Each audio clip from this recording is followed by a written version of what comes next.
Welcome to Tuesday's edition of COVID-19. I'm Min Sanhi. There are countries that have contained or are close to containing the virus, while others are struggling to ward off a second wave. In this manner, 6 months have passed, and understandably, the experience is taking a toll on public health. We have more on the mental and physical repercussions of the pandemic on the public later on in the program. Here first are the headlines with our Kwonsua and Noaram. Welcome. Hi, Sunny. So I hear we have seen a slight drop in the number of new cases today. Yes, we had a slight rise the day before, and today we're seeing that same number having gone down, meaning 3 less new cases than yesterday. We have 34 additional cases this Tuesday and 1 more fatality. 3 more people were quarantined and 30 people have been now discharged. For the 3rd straight day, daily new cases remained in the 30s. Although it's not safe to say this is a steady decline as of yet. Let's go over to our map. By region, we have 21 local infections, and as you can see, most of those are concentrated in the metropolitan area, although we do have some sporadic cases in the center of the nation and also down south. So the spread here in the metropolitan region is far from being under control then? Right, and that as chain transmissions in this area account for around 90% of the country's COVID-19 caseload in the month of June. The virus is continuing to spread in the metropolitan region through a number of cluster infections that are becoming harder to trace, with unidentified sources taking up more than 10% of total cases. Almost 170 transmissions are linked to a door-to-door sales company as of Monday, and cases linked to small churches in and around Seoul rose to 110. And a recent case that emerged at a Lotte Logistics Center in southeastern Seoul is raising concerns as it draws parallels with a cluster infection at a distribution center in Bucheon, Gyeonggi-do Province, which broke out last month. And what's notable is that imported cases are also on the uptick, with 13 new cases reported this Tuesday, and it is the 3rd time 13 overseas transmissions were recorded this month. 9 patients were detected through airport screenings and 4 in the local community, and that brings the total of cases from abroad to 100 this month. Right, so and a growing number of countries overseas are worried about a second wave of infections, I hear. Yes, there are some countries that have yet to reach the peak, while others are dealing with resurgent outbreaks. First off, China, known as the original epicenter of the virus, reported 40 new daily cases as of 12 a.m. Tuesday, with 27 of those reported in the capital, Beijing. All new infections are believed to be linked to the Xinfadi wholesale market, and that raises the total number of cases in connection to that outbreak to 106. Now, fears of a second wave are also emerging in Japan's capital, as Tokyo's government confirmed 48 new infections on Monday, topping the 47 seen on Sunday, marking the biggest daily rise since early May. A large proportion of these have been traced back to nightlife establishments ever since Japan started to lift restrictions on businesses. And a relaxing of social distancing measures in Pakistan is also raising alarm bells, as some 100,000 additional cases erupted in around a month following the resumption of commercial and public activities on May 9th. With total cases nearing 150,000, a local minister predicted 1.2 million cases by the end of July. And Italy, which reopened its borders recently, is dealing with cluster infections at medical facilities, with one hospital in Rome confirming 109 cases in the span of a few days, and an apartment block reporting at least 20 cases. That is quite alarming now. So what are the numbers looking like on the international front? Well, we have 124,600 new cases reported on Monday, and the total of COVID-19 cases has surpassed 8.1 million. And out of those, 2.1 million are in the U.S., if we take a look at the major outbreaks here, and Brazil is is slowly getting near 900,000, so that's a big concern there, as Brazil is expected to top the 1 million mark. And moving over to other regions, it looks like Iran has surpassed Germany with total infections with more than 189,800 cases. And those are the global updates. All right, Swa, thank you for that. Stay with us for more of the domestic updates later. Okay. Aram, the WHO had something to say about the relapse in China's capital of Beijing. That's right. So WHO officials said the origins of the new clusters of infections in Beijing are still uncertain. Now, China believes one source to be, as Soa mentioned earlier, this fish market in Beijing after the virus was detected at a vendor selling imported salmon. But the head of the WHO's Health Emergencies Programme said more testing was needed to make sure. This was him speaking on Monday. I think we need to look at what has happened in this case. I don't believe it's the primary hypothesis, but it needs to be explored. Now, Ryan added that the WHO was closely tracking the outbreak with Beijing authorities. He also said the agency has offered more technical help to China. He stopped short, however, of saying packaging needs to be tested systematically following the new infections. Now, his comments echoed those of experts who said the fish itself was unlikely to carry the disease, and any link to salmon may have been the result of cross-contamination. Right. Now, meanwhile, the pandemic has led to famous film festivals being postponed or cancelled, and the latest to be affected is the Oscars. Yes, unfortunately, next year's Oscar ceremony has been pushed back by 2 months, so not that long, but still a postponement nonetheless. The Academy Awards were due to take place on February 28th, but now have been pushed back until April 25th. Now, this is the 4th time, actually, in Oscars history that the awards ceremony has been postponed. It's not yet known if the ceremony will be virtual or in person, as it is too early to say. Organisers said they will extend the eligibility window beyond the calendar year to February 28th. Nominations, therefore, will be announced on March 15th. Now, Hollywood has said it plans to resume major film productions that have been put on hold due to the pandemic, and some theatres across the US are also beginning to reopen. Now, meanwhile, next year's British Academy Film Awards, better known as the BAFTAs, have also been pushed back to April 11th in line with the Oscars delay. And the potential COVID-19 drug praised by President Trump may not be as helpful as he thought. That's right. The FDA says it's ending its emergency use authorization for the anti-malarial drugs chloroquine and hydroxychloroquine. Now, recent clinical trials conducted on a larger scale showed that the drugs were not effective against the disease. Now, it also took into account serious concerns about the potential for cardiac-related side effects. Now, the medications are still FDA approved, however, for diseases like malaria and lupus, so they are still remaining on the market. But because they are approved for other diseases, doctors could technically still prescribe them for COVID-19 patients under off-label use, and also clinical trials may also still continue as well. All right, Aram, thank you for that. We'll see you again tomorrow. Up next, we join the regular government briefing on the COVID-19 situation in Korea. A troubling trend of the latest infections here in the metropolitan region is the reality that a growing number of those affected are senior citizens. Some 40% of the cases recorded over the past 2 weeks involve those over the age of 60, who were largely infected at nursing homes and day centres. Now, another source of concern is the growing number of untraceable infections, raising further alarm over the presence of asymptomatic carriers here in Seoul and its surrounding regions. Up on the screen, we have the numbers for today as given to us by our Kwon So-ah. We have 34 new cases today, raising our total number of infections to 12,155. We've also seen one person lose his or her life. Now, in quarantine, we have 3 more who have been quarantined, and for those who fully recovered, the number stands at 30 on this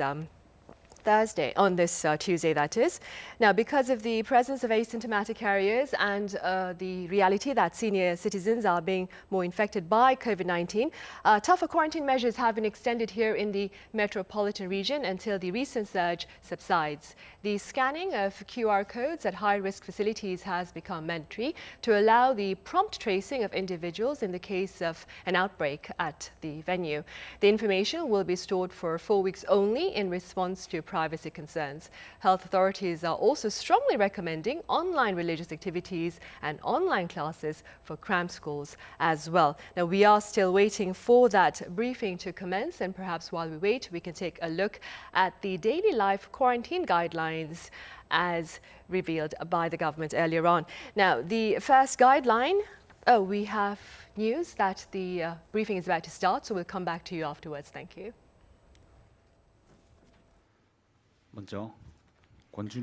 First, here is Deputy Director Kwon Junuk with the briefing.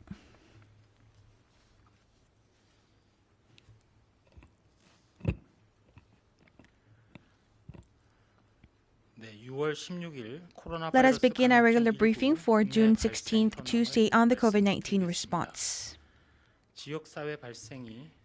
Today we have 21 local transmissions, and this was the lowest level of such kind during the past 2 weeks, and 13 were also imported cases.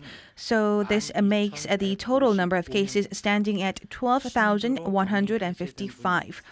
Today we have 30 more people being discharged from hospitals, and a total of 1,117 people are in quarantine undergoing treatment. The death toll was increased by 1 and now stands at 278.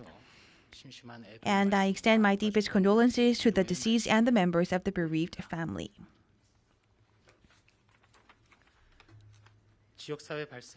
And as for the updates and details on the domestic infections is as follows. In Seoul, at the Ridgeway in Gwanak-gu District, we also have 3 additional cases being confirmed. And in total, we have 172 people being confirmed to date. And in the Kupang Logistics Center in Bucheon City, Gyeonggi-do Province, we have 5 additional cases being confirmed, and 152 people have been confirmed to date. And in Yangcheong-gu District in Seoul, we have a sports facility, and we also identified that 2 more people have been confirmed, and the total stands at 66. And at the Seongsim Daycare Center in Dobong-gu District, Seoul City, we have 3 more additional cases, and the total now stands at 22 as to date. And in Gangnam-gu District in Seoul, we also have the Samsung Life Insurance Center, and we also have 1 more additional case, and a total of 6 people have been confirmed to date. And in Gyeonggi-do Province, Icheon City, at an Icheon Jail High School, we have confirmed that 1 high school teacher has been confirmed, and the school has conducted disinfections.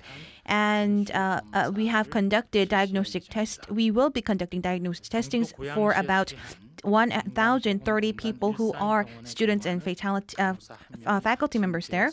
And we also have in Goyang City of Gyeonggi-do Province, we have 1 nurse being confirmed, and we are right now conducting the epidemiological investigation. And in Seoul Songpa-gu District at the Lotte Logistics Center, we also have, in relation to the earlier confirmed case, we are conducting epidemiological investigation and diagnostic testings for everyone working there, and we have no further cases as of yet. And following is the updates on the imported cases. Out of the 13 new cases, 2 were from America, 6 from Africa, and 5 from Asia, excluding China, 2 from India, 1 from Pakistan, and these countries also include Qatar as well. And from yesterday, we are seeing a decrease in the local infections to drop to 20s. However, we have been putting in place tougher quarantine measures in the metropolitan area, and in order for this number to drop to teens, we need to comply strictly with the quarantine measures. And we tell you this multiple times. However, the COVID-19 can spread at anywhere which is confined, crowded, and close contact environment. So we advise the residents and the public to refrain from club meetings and religious small group corporate meetings, and also refrain from going to nightlife facilities, bars, karaoke's, and PC cafes. And in daily life, hand washing, mask wearing, and 2-meter distance should also be practiced on a regular basis. With the rise in the number of elderly cases lately, the number of patients with severe symptoms is also increasing. And the elderly need to take particular precautions. So people who are over 65 years old, we advise you to not visit enclosed spaces without windows or that are poorly ventilated. If such an occasion is unavoidable, activities such as eating and singing together should be refrained, and also wear your face masks. And the KCC is currently conducting our research on the plasma therapeutics. And as of yesterday, a total of 118 people who have been treated of the COVID-19 have showed their intention to donate their plasma samples for the research. And thank you very much for your participation. And anyone who has been fully recovered from COVID-19 and after 2 weeks have passed since this recovery date, and anyone between the age of 18 to 65 can participate in the donation. So we ask for your participation. And lately in China, Beijing, we are also seeing an outbreak of COVID-19. And as you can see, the COVID-19 looks to be under control. However, it can reoccur at any time. And so this is something that we need to always remember. And even in South Korea, the local transmissions have also seemed to be managed to a certain extent. However, we have seen a resurgence of the virus centering around the club here in the metropolitan area. And please remember that the COVID-19 outbreak can occur at any place at any time. And if we delay the process of diagnosis, we can also face severe conditions. And we believe that the intensified quarantine measures in the metropolitan area, and as for the efficacy of such measures, will be showing their effects from the next 2 weeks. And we would like to take this opportunity to express our gratitude to all of the medical staff, the tracers, as well as the many public officials who are working around the clock to trace every one of the patients. And we will continue to exert our full efforts to diagnose and identify and trace the patients. And we would like to thank all of your efforts once again. In many countries are conducting and witnessing a resurge of the COVID-19 if they ease lockdowns and restrictions. And South Korea is also witnessing similar trends, and nobody can expect when and where this COVID-19 would occur again. And the venues could be religious places of worship, schools, business establishments, or nightlife establishments, so they can be anywhere.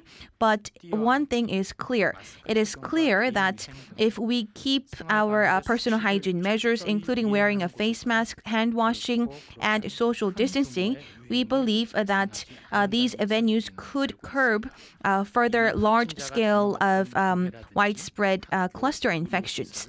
Already, we have witnessed at the religious centers and hospitals and schools that where confirmed cases have been identified. These places have been successfully able to curb the outbreak, even though there were confirmed cases. And this was also proved by our general elections. And also, we had the experience from Daegu and Gyeongbuk province, and we have successfully curbed the major outbreak in the Daegu region. And we believe that we are capable of doing so, and we must do so accordingly. And so we ask you to practice your quarantine protocols, including wearing a face mask and washing your hands, and also keeping distance. And also, please refrain from going to physical gatherings, and please make all of these quarantine measures a habit. And as if we have turned our regular walking direction from the left to right. We ask you to practice these personal hygiene measures going forward and make it a habit in your daily routines going forward as well. Thank you very much. Right, that was Kwon Junuk with Tuesday's afternoon briefing. Suat, please tell us more about the cluster infections you spoke about. Sure. Well, Kwon Junuk gave the updates on 8 recent cluster infections, and that number itself shows us how many different groups of clusters we are seeing in the metropolitan region. And one of the biggest concerns is a cluster in Gwanakgu district in Seoul, which is related to a door-to-door business establishment, which now has a total of 172 related cases, with 3 more added today. And also 5 more additional cases were linked to the Bucheon Distribution Center. That brings the total to 152. But earlier we spoke about the concerns at Lotte Logistics Center in southeastern Seoul. But it looks like 159 people are currently being tested for the virus. And as of yet, no one tested positive. So let's hope that this will be the same case tomorrow. Meanwhile, Kwon also mentioned that today we had 21 local infections and 13 imported cases, which means this is the lowest number of local infections in 2 weeks. But that also means we have more imported cases, and we have imported cases from the Americas, Asia, Middle East, and also Africa, 6 cases from Africa. So that was something we haven't been seeing recently. Right, Suat, thank you for that. I'll see you again on Wednesday. See you tomorrow. Now, staying here in Asia, observers believe the outbreak of COVID-19 in Taiwan may soon come to an end. For more on this reality, I have Howard Chien in Taipei live on the line. Hello, Howard. Hi, Sunny. Now, Howard, for the past 2 months, that's 60 days, Taiwan recorded no new cases until yesterday, you were saying. Could you please tell us more about that? Sure. So in Taiwan, the total confirmed cases number is 455. But one thing that's very important to pay attention to is that most of them are imported cases. So only 55 were local cases. So there has been 64 days with no new cases at all until yesterday. There were 2 new cases. They were imported from Bangladesh. There were a couple working there, right? So they took a transfer in Malaysia and back to Taipei, but now they're in hospital isolation. So that's the current situation in Taiwan. And most of the time, people actually are relaxed in Taiwan for the COVID-19 situation. I think we are totally blessed for that. But still, the government is paying close attention to all the borders and all the control, especially for the transportation spots. Of course. Howard, so you have less than 500 cases and 7 deaths in Taiwan. Yeah. What, in your opinion, is the reason behind Taiwan's success in containing COVID-19? I would say the government started to close the border early enough.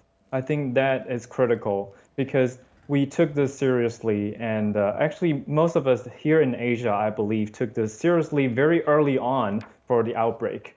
Yeah, unlike some areas in Europe and America, they're taking this more like a flu, I would say, for some people. But here in Asia, we wear face masks.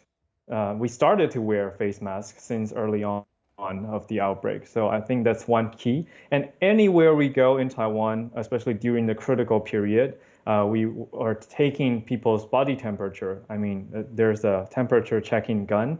Anywhere we go, when we go into a store, first of all, take the temperature and then make sure we have our face mask on. So people have keeping social distance between each other. And then, of course, very strict home quarantine and isolation. That is critically helpful too. So with all these together and very strict measures put in place for transportation like railway and also high-speed rail, airports, I think all these together add up to the success for us to enjoy today. And people are now finally relaxing a little bit, but still not everyone goes to cinemas. You know, cinemas is never closed. I mean, it's always open, but still the attendance, I mean, the amount of audience is still very low. So people are still careful and watching closely to the development of COVID-19. I see. How are they going to like nightlife establishments in Taiwan? Because when you talked about people avoiding cinemas, it's felt like they're actually making a personal effort, that is, to keep safe. What about nightlife establishments? I would say nightlife is now back to normal, I mean, in my personal opinion. But there was a time when the nightclubs were strictly closed, I mean, by the government order. And for those nightclubs, they were closed. That's because there were a cluster outbreak and a potential infection coming out from a nightclub. That's when the time was critical and the government issued a ban on some nightclubs. But now the ban was lifted and people go back to normal for their nightlife, I think. And especially, I think people know that Taiwanese night markets are quite famous.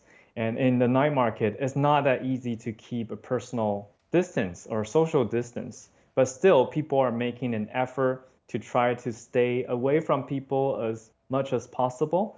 And I'm glad that there are no new cases coming out from the nightlife situation. Howard, one final question. There are concerns that China may soon witness a second wave of infections. I mean, granted, quite a number of medical experts have been talking about the possibility of a second wave. How is Taiwan preparing for such a scenario? I think the closure of the border is still a very critical thing that we can rest assured for, because people are concerned about the new cases from Beijing, and I think some experts suggest us to spend about 2-3 days to watch on for the later development. But people here in Taiwan, since we don't have any new imported cases coming back from Beijing or Shanghai, I think we are feeling okay for that for now.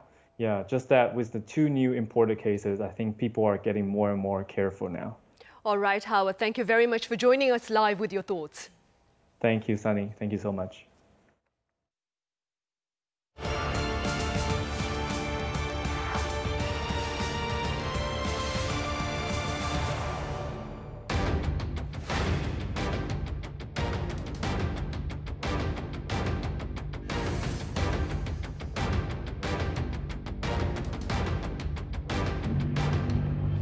대규모 확산으로 진행되는 것은 막고 있으나 추적 속도가 확산 추이를 충분히 따라잡지 못하여 환자 발생은 계속 늘어나는 상황입니다.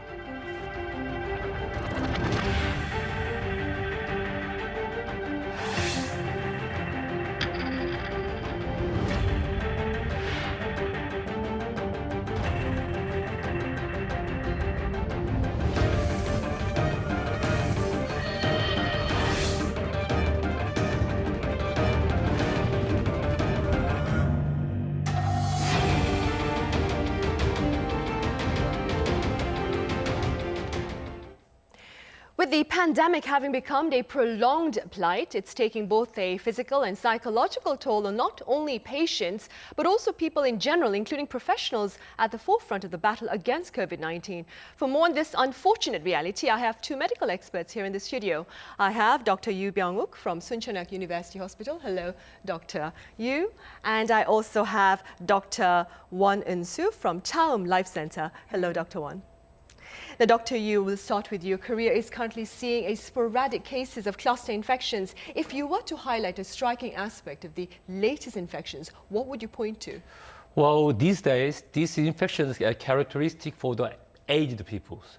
The stress is starting from the distributing center and the Gyeonggi province, but it's the chasing finally the small size in the inner gym, and it can be spreading. But my little concern is these days number is less than 50. Everybody say, oh, now it's good, but it's not true, because COVID-19 is characteristic still the spreading more than 3% from the one infected.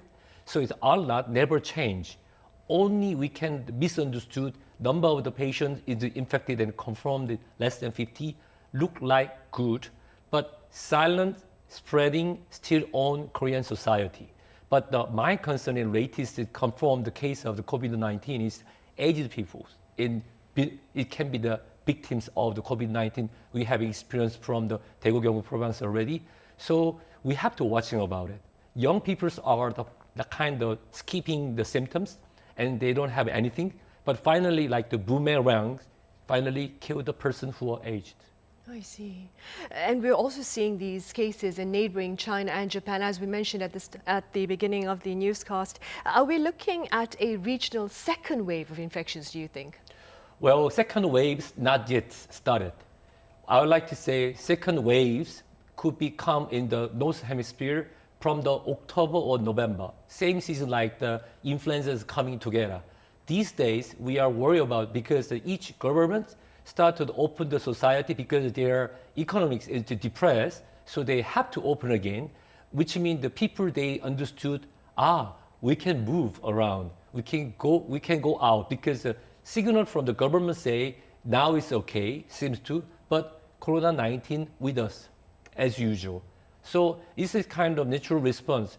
And Beijing and the Tokyo, there are a number of patients will increase again, but let me say again, Corona-19 never leaves.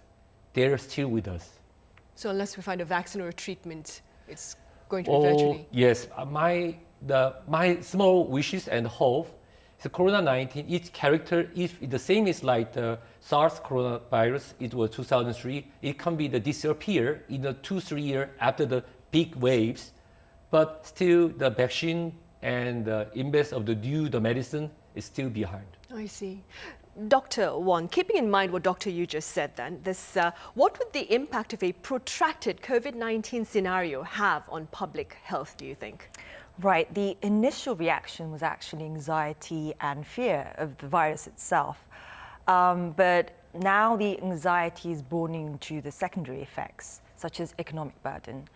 Because countless number of people have lost their source of income and they don't know if they're going to financially survive this situation. So this is actually causing feelings of helplessness and hopelessness, and this is turning slowly into anger. So if the initial reaction was more fear and anxiety, now it's more exhaustion, hopelessness, depression, and anger. And hopefully we'll go through the ways of overcoming that later on in the program. Doctor, a frightening aspect of COVID-19 is the lasting physical repercussions of the disease, even after recovery. Could you tell us more about that? Well, COVID-19, we can guess first lung, respiratory systems. But the people are victims, they are more of the cardiovascular system. Because when we have the very new virus in the earth, our immune system reacted and produced inflammatory agents. We can say kind of dirty stuff in for blood circulation. We can say it's a blood clot and other stuffs. It can be scratching on the endometrium. Endometrium means the lining in the arteries. It's scratching. After that, that's why I'm telling the young people you're fine. But the 10, 20 years later, who knows, post-COVID inflammatory disease, especially for cardiovascular systems. Because we have already experienced from the influenza, can cause, it can be scratching the arteries, and so that can be damaging the brain as well. As well, then immune system's chaos. Chaos of the immune system can make the turnover so fast. So probably you already heard that young people are, sorry about that, death from the COVID-19 because of this is chaotic reaction to so fast. So immunologic system is collapsed or the overactive. It can be kind of a consequence and a complication for COVID-19. Doctor, you mentioned brain damage, and there are studies that show that COVID-19 affects a patient's brain as well. Can you tell us more about that as well? Yeah, these days, the US, they have a research and they're publishing about it because heart and the brain never split it, which means they're always connected. Brain is to be kind of full of the blood circulation and there are neurotransmitter hormones kind of the tank. But the problem is blood circulation is not enough to supporting the brain activity can be hurt. How we can support it? Because of blood vessels. But I mentioned already, so some inflammatory agent can be scratching it in the inner side of the arteries. It finally can damage. So I don't like that to tell, but it can be affected like vascular dementia. Vascular dementia is caused from the diabetes and high blood pressure, something of it health the vascular related. So COVID-19 can be one of the cause, can be the dementia later. Probably we need more research. I see. That's quite alarming to hear, though. Dr. Won, you mentioned this earlier. You talked about how psychologically in the beginning you would have the fear would turn to anger. And could the anger lead to severe bouts of depression, do you think? Well, the anger as well, but it's actually the stress factors that lead to the depression. A normal amount of anxiety and depression in this situation is normal. But when the depression and anxiety go to a level that's harmful, that is if it interferes with your everyday life. So if you're having trouble concentrating on your work or interacting with other people, or if those feelings are making you drink unhealthy amounts of alcohol, that's when professional help is needed. And one of the most dangerous symptoms that clinical depression can lead to is actually suicidal ideation. It's been reported that over 80% of people who commit suicide actually have depression, clinical depression. And one of the leading stress factors that lead to such suicidal ideas is economic difficulties.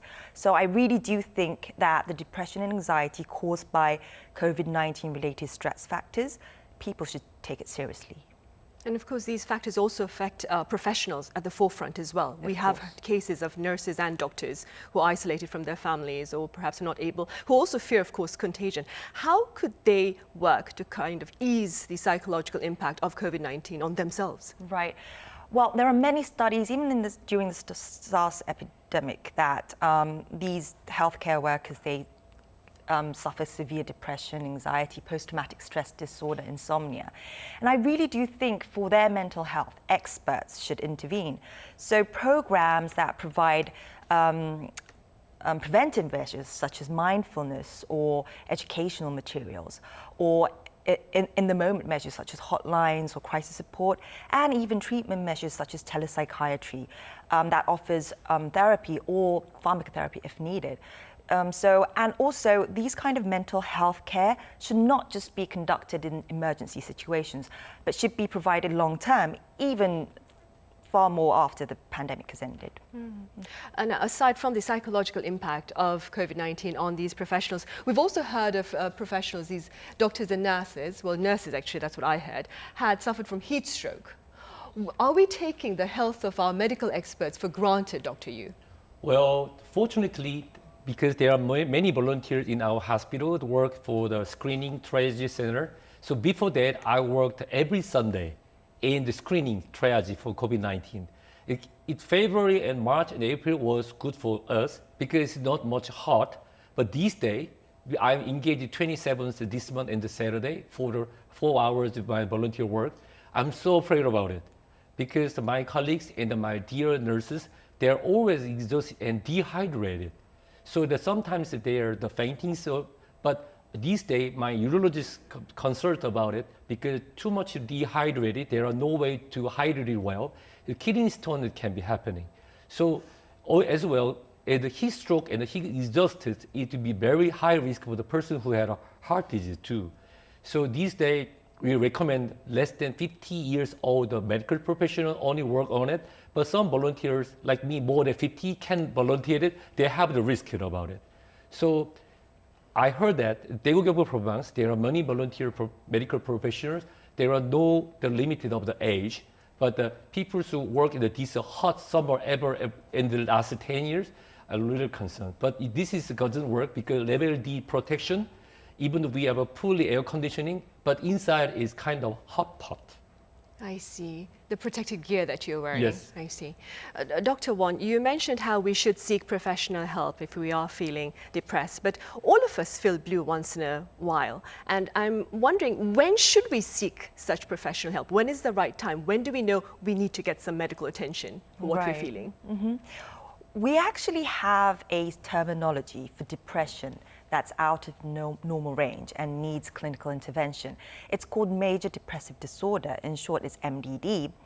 And the most common symptoms of MDD are, other than the depressive mood, you're unable to enjoy anything anymore. Your appetite changes, you can overeat or you don't want to eat at all. Also, your sleep patterns change. So insomnia is really common, but also hypersomnia as well. You can sleep 12 or 14 hours and still feel very tired.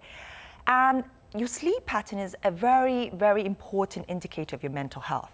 So if you start having sleep problems, you should be aware, okay, do I have any mental health issues? Okay. And also fatigue, and you can feel anxious, and you can feel worthless and guilty. And also your concentration levels can go way down. So a lot of people who have clinical depression, they tend to forget a lot. And as I've mentioned, suicidal ideation just before. So if you have more than 5 of the symptoms that I just mentioned for over about 2 weeks, there's a high possibility you may be suffering from MDD. I see. Dr. Yu, we've been seeing a number of cases that are untraceable, so to speak, regarding COVID-19. How can we further protect ourselves from the pandemic? Since 2014, MERS coronavirus is coming in the Middle East, especially Saudi Arabia, and it's attacking in Korea 2015. But everybody forget it. One more cases was in Korea 2018, MERS coronavirus, which means MERS coronavirus is still an ongoing story, which means this SARS-CoV-2, COVID-19, is never stop it. Some country, their declaration, we are free, but this doesn't make sense for the point of the medical view. Why? Virus leaves human being as always. So this very new virus can be hit us from the beginning. We are shocked, but probably we are, wake up again. But probably second shock will become. But these days there are only some countries have a number of patients, but some countries few patients. But it doesn't matter because these swing waves comes again. So how we can protect it? But our better knowledge about COVID-19, keep on the mask, avoid the crowded, keep washing your hands, and the unnecessary appointed for the meeting will be we are skipping. You will be safe. I see. Dr. Won, one last question to you then. How can we protect ourselves from feelings of isolation or feelings of loneliness that can occur as direct results of the quarantine measures we are required to abide by? Well, you can remain actively social by having conversations through emails, phone calls, social media, etc. It's the physical contact that's prohibited, not the conversations that can be made. And also, for the extra time you have, set specific goals, because a sense of purpose at this period is going to really help you get through this difficult time. And maintaining self-care is really important because a lot of people are staying in their pajamas all day and not taking showers enough. Staying physically clean and fresh, that really helps your mental health as well. And also, if you're just at home, your sleep-wake cycle gets disrupted. So you're waking up at 11 in the morning, sleep at 3 a.m. At dawn. And this really affects your depression and anxiety. It can, because your circadian rhythm, if it gets disrupted, that really seriously affects your mood state. So try to put these things on a regular basis. Right. All right, Dr. Won, thank you very much for your thoughts. And Dr. Yu, as always, thank you for being with us. With the advent of no-contact services that have emerged as a result of COVID-19, a non-face-to-face platform for the resale of used goods has captured the media spotlight. The vendor places an item for sale inside a box at a designated location, including the desired price and contact information, which the buyer can pick up. Elsewhere, robots are being used to deliver packages and serve coffee at the touch of a smartphone app. Also, the world's first non-face-to-face tire installment services have been introduced. While many people are now going camping inside their motor vehicles. The pandemic has also resulted in the creation of no-contact laundry services, where clothes are left at the front door to be picked up and left in the same spot after they have been cleaned. The expansion of these no-contact services have brought significant changes and all new ways to live our daily lives. Right, and on that note, we say goodbye for now. Do tune in tomorrow at this hour as we take a look at Korea's economic strategies in preparation for a post-pandemic era. In the meantime, do reach out to us with your thoughts and inquiries on our social media accounts or our homepage, Arirang.com. Thank you for being with us.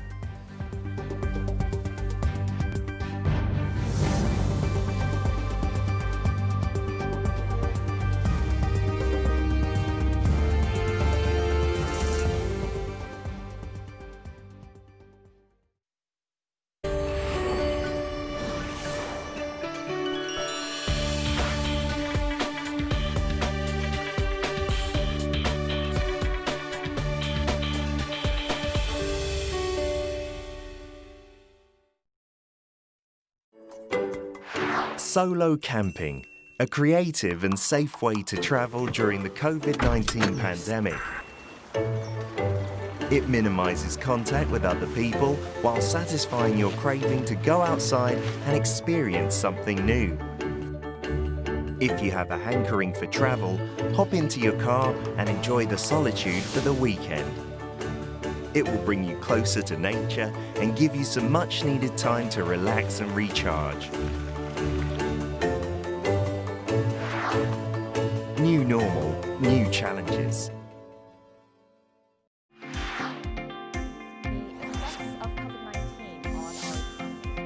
Get all the latest news happening in and out of Korea. Foreign Correspondents brings in journalists from all over the world to sit down and discuss the most recent issues while revealing behind stories as well as their own personal opinions regarding the events. Understand current affairs through the engaging conversations and debates on Foreign Correspondents. Have you heard of Smart Factory? It refers to highly digitized and connected production facilities that rely on smart manufacturing. On the program, we'll take a closer look at what Korea is now doing to enhance the manufacturing sector, specifically for small and medium-sized businesses. So don't miss your chance to check out the latest developments on the Smart Factory project, Smart Biz Accelerators. International relations, diplomacy, and cooperation will be some of the key words in 2020. In fact, there are productive exchanges happening between different nations every day. With a focus on cooperation and exchange, the show seeks to reinforce relationships between Korea and the world. Join us as we connect with foreign ambassadors to better understand Korean politics, economy, culture, and more. The Diplomat.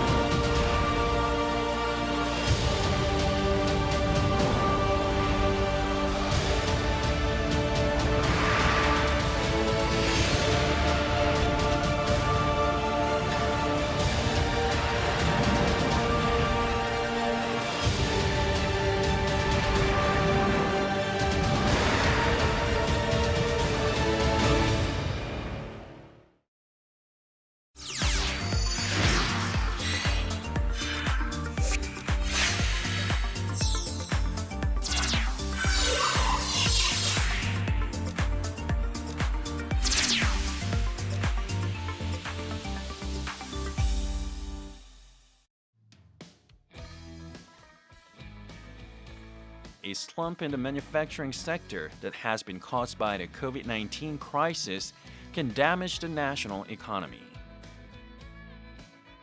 The development of new materials that can bring innovation to the manufacturing sector, as well as precision processing technologies, have also grown in significance. We introduced the ongoing development of the advanced precision processing technologies.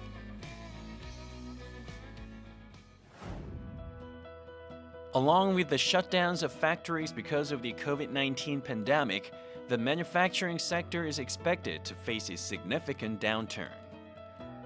Therefore, a lot of advanced technologies should be developed in order to overcome the crisis. The processing technologies, which is the backbone of the manufacturing sector, has achieved continuous growth, and it has increased the competitiveness power and created additional values for the manufacturing sector.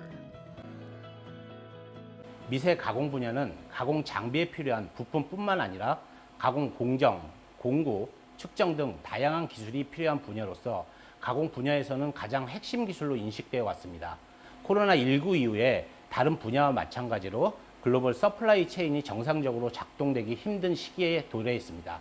가공 장비의 국산화, 가공 공정의 확보, 초미세 공구 등 다양한 기술 개발을 통하여 실용화를 추진하였습니다. The foldable smartphone market has continuously expanded, and a lot of companies have carried out researches to develop advanced glass processing technologies. A domestic company has developed a glass interposer processing technology which can create electrodes by making micro holes on the glass. Instead of using silicon, which was a main material, glass was used for the processing stage.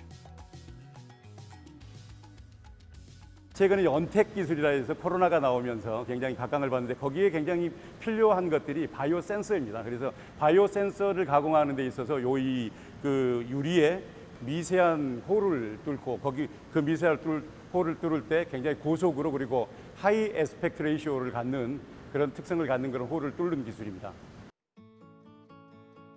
Instead of silicon, glass, which consumes less electricity and enables mass production, has been used. Also, electrodes can be made without causing cracks in the glass. And it will contribute to the development of the high-tech industries which require advanced glass processing technologies. 지금보다 더 작은 홀, 지금 현재는 이제 수백에서 수십 마이크로까지 하고 있지만 수 마이크로까지도 이제 그 홀 사이즈를 줄이고 있고요. 7,000 홀 이상의 속도, 생산성도 훨씬 더 올리는 그런 쪽으로 지금 개발을 더 진행을 하고 있습니다. A lot of domestic companies have faced difficulties because of the prolonged COVID-19 pandemic and regulations on exports. The domestic manufacturing businesses need to lower the dependency on imported technologies, materials, and equipment. A domestic company has developed a nano high-speed cutting machine with a linear motor, which is a core part of the base that puts on the processing materials. By localizing the core equipment and enhancing competitiveness, the company has overcome the crisis it has faced because of the COVID-19 pandemic. 초정밀 가공 시장의 추세는 나노미터급 정밀도를 요구를 하고 있습니다. 저희는 이미 나노미터급 고속가공기를 개발 완료하였습니다. 반도체, 전자, 광학, 의료 등으로 초정밀 고속가공기의 원리는 기계 진동의 최소화, 기계 전체의 일정한 온도 제어, 스핀들의 고속 회전, 고도의 제어 기술이 핵심입니다. It is a nanomachine that can realize the surface roughness of 10 to up to 1 nanometer. And it can carry out processing of goods into same-sized pieces with required quality. And the technology will be applied to various fields including automobile, mobile devices, and semiconductors.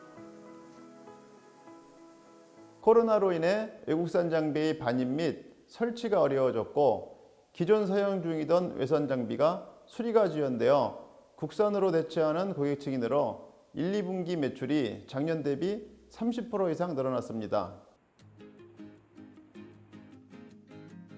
3D printing technology has garnered a lot of attention amidst the COVID-19 crisis.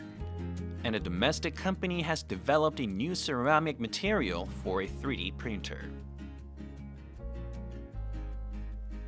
Also, it has strived hard to localize the ceramic parts of the automobiles and semiconductors based on the precision processing technology for ceramic 3D printing. 저희 회사는 빛을 이용해 마이크로미터 면 단위로 적층하여 형태를 만드는 3D 프린팅 소재와 공정 기술을 연구하고 있습니다. 기존 사출이나 금형에서는 다룰 수 없었던 복잡한 구조를 출력할 수 있고요. 이종 부품도 동시에 출력할 수 있는 그런 장점이 있습니다. 저희는 바이오 소재 외에 초정밀 전자 및 기계 부품으로 활용도를 넓히려 하고 있습니다. The precision processing skill for ceramic 3D printing can produce fabric structures which are difficult to be made only with the existing production methods. The fabric structure can be applied to a wider range of areas than the existing products. Also, it can be introduced to various fields including electrical and electronic parts as well as aerospace engineering. 저희는 소재 플랫폼 기술로 안정적인 매출과 기술 특례 상장을 하는 투트랙으로 전략을 준비하고 있습니다. 수입품 대체 시장으로 자동차 및 전자부품 쪽으로는 국내 기업들과 제품화 적용 테스트를 진행 중에 있습니다. 앞으로의 전망은 국내에서도 산업기술 R&D 전략에 지속적으로 포함되어 지원을 하고 있으며 세계 생산 규모 1위의 핸드폰 렌즈, 자율주행 자동차 센서, VR, 헤드업 디스플레이 등 다양한 분야에서 앞으로도 전망이 무척 밝은 분야라고 할 수 있겠습니다. Precision processing technologies have turned the crisis into another opportunity amid the continued spread of the COVID-19 pandemic. Anticipation is rising for the future growth of the domestic manufacturing industry based on the advanced precision processing technologies.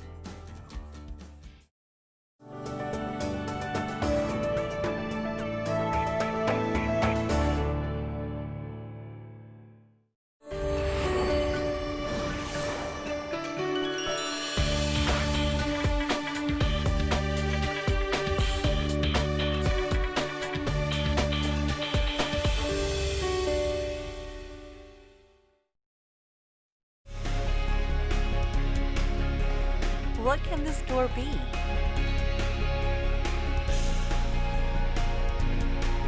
An unexpected encounter turning into joyful communication. An unfamiliar smile turning into a warm welcome. We wait for the day we'll happily reconfirm our similarities. Knocking on the door of an era of peace and communication.